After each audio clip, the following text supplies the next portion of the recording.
മഞ്ചേരി നഗരസഭാ കൌൺസിലർ അബ്ദുൾ ജലീൽ വധക്കേസിൽ 3 പ്രതികൾക്കും കോടതി ജീവപര്യന്തം ശിക്ഷ വിധിച്ചു. മഞ്ചേരി 3ാം അഡീഷണൽ സെഷൻസ് കോടതിയാണ് ശിക്ഷാവിധി പ്രസ്താവിച്ചത്. 2022 മാർച്ച് 29-നായിരുന്നു കേസിനാസ്പദമായ സംഭവം നടന്നത്. മഞ്ചേരി 3ാം അഡീഷണൽ സെഷൻസ് കോടതി ജഡ്ജി എസ് സൂരജാണ് വിധി പ്രസ്താവിച്ചത്. നെല്ലിക്കുത്ത്, കോട്ടക്കുത്ത്, മാട്ടയിൽ വീട്ടിൽ 29 വയസ്സുള്ള ഷുഹൈബ് എന്ന കൊച്ചു, പാണ്ടിക്കാട് വള്ളുവങ്ങാട് സൌത്ത് സ്വദേശി കറുത്തേടത്ത് വീട്ടിൽ 36 വയസ്സുള്ള ഷംസീർ, നെല്ലിക്കുത്ത് ഒലിപ്രക്കാട് പതിയൻതൊടിക വീട്ടിൽ 30 വയസ്സുള്ള അബ്ദുൾ മാജിദ് എന്നിവരാണ് കേസിലെ പ്രതികൾ. 2022 മാർച്ച് 29 രാത്രി 10ഓടെയായിരുന്നു കേസിനാസ്പദമായ സംഭവം. സ്ഥലക്കച്ചവടവുമായി ബന്ധപ്പെട്ട പാലക്കാട്ട് നിന്ന് മടങ്ങുകയായിരുന്ന അബ്ദുൾ ജലീലും സംഘവും സഞ്ചരിച്ചിരുന്ന ഇന്നോവ കാറിന്റെ ഹെഡ്ലൈറ്റ് കണ്ണിലേക്കടിച്ചെന്നാരോപിച്ച ബൈക്കിലെത്തിയ ഷുഹൈബും ഷംസീറും ഒലിപ്രക്കാട് വെച്ച വാക്കേറ്റത്തിലേർപ്പെട്ടു. തുടർന്ന് ഷുഹൈബ് ഹെൽമറ്റ് ഉപയോഗിച്ച് കാറിന്റെ പിൻഗ്ലാസ് തകർക്കുകയും അബ്ദുൾ മാജിദിനെ ഫോണിൽ വിളിച്ചു വരുത്തുകയും ചെയ്തു. കാറിന്റെ തകർന്ന ഗ്ലാസ് പരിശോധിക്കുന്നതിനിടെ പ്രതികൾ കരിങ്കല്ലുപയോഗിച്ച് അബ്ദുൾ ജലീലിനെ ആക്രമിച്ചു.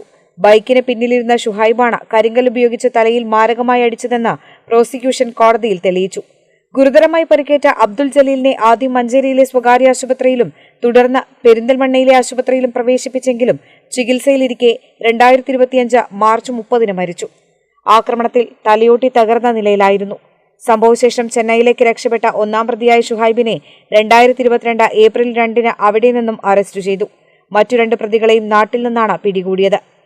3 പ്രതികളെയും കുറ്റക്കാരാണെന്ന് കണ്ട് കോടതി പരമാവധി ശിക്ഷ കൊടുത്തിട്ടുണ്ട്.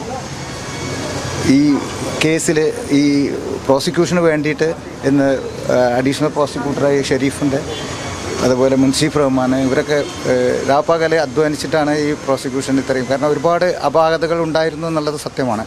തുടക്കത്തിൽ ഈ പ്രതിഭാഗത്തിന് വാദിക്കാൻ ഒരുപാട് പോയിന്റ്സ് ഉണ്ടായിരുന്നു. അവർ പ്രതികളെ തിരിച്ചറിഞ്ഞിട്ടില്ല, കല്ല് തിരിച്ചറിഞ്ഞിട്ടില്ല, എന്താണ് ആയുധം ഉപയോഗിച്ചതെന്ന് തിരിച്ചറിഞ്ഞില്ല, ഒരുപാട് വാദങ്ങൾ, സാങ്കേതിക വാദങ്ങളൊക്കെ ഉന്നയിച്ചിട്ടുണ്ടെങ്കിലും അതെല്ലാം കോടതി തിരസ്കരിച്ച് കോടതി ഈ പരമാവധി ശിക്ഷ അവർക്ക് കൊടുത്തിട്ടുണ്ട്.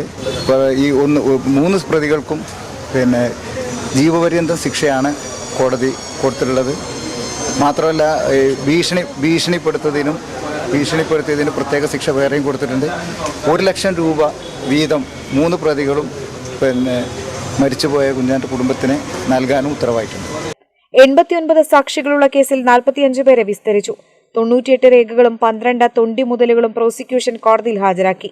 മഞ്ചേരി CI ആയിരുന്ന C അലവിയാണ് കേസ് അന്വേഷിച്ചത്. CI റിയാസ് ചാക്കീരിയാണ് കുറ്റപത്രം സമർപ്പിച്ചത്. 2025 സെപ്റ്റംബർ 23-നാണ് കേസിന്റെ വിചാരണ ആരംഭിച്ചത്.